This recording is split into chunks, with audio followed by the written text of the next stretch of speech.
আসসালামু আলাইকুম, কেমন আছেন আপনারা সবাই? চলে আসলাম আরেকটি নতুন ভিডিও নিয়ে আপনাদের মাঝে। আজকে আমি বের হয়ে গেলাম একটু বাহিরে, ছেলে মেয়েদেরকে নিয়ে একটু ঘুরতে বের হয়ে গেলাম। এটা হচ্ছে নদী সাগর মানে যে যেটা বলতে পারেনি আর কি। আমাদের বের হওয়ার কথা ছিল ঠিক 5টায়, যে আসরে নামাজ পড়ে আমরা বের হব। ঠিক 5টা বাজার 5 মিনিট আগে শুরু হয়ে গেল প্রচুর বৃষ্টি।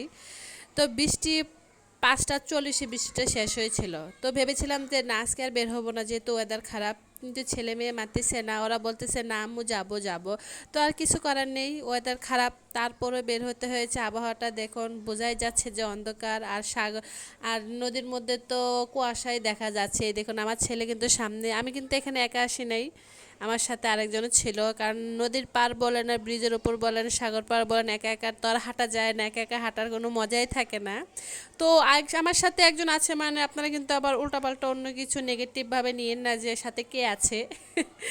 একটু মজা করলাম। এই যে আমরা এখন একটু নিচের দিকে নেমে যাচ্ছি, এখানে বাচ্চাদের কিছু দিয়ে দোলনা বা মানে এটা সেটা কয়েক খেলার অনেক কিছু ছিল বাচ্চাদের। আর এই পাশে দেখুন কত বড় নদী, আমার মেয়েকে দেখেন, ওরা এটার মধ্যে উঠতে যাচ্ছিল যে পিসিল খায় এখানে।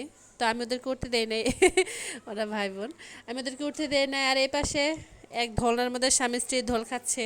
আর এখানে দেখুন, এখানে হচ্ছে নৌকা দিয়ে যারা ঘুরতে চায় টাকা দিয়ে ওরা নদীরটা একটা ঘোরান, তো ওই পাশে একটা ব্রিজ আছে, ওই ব্রিজ থেকে আবার ঘোরানটি দিয়ে নিয়ে আসে।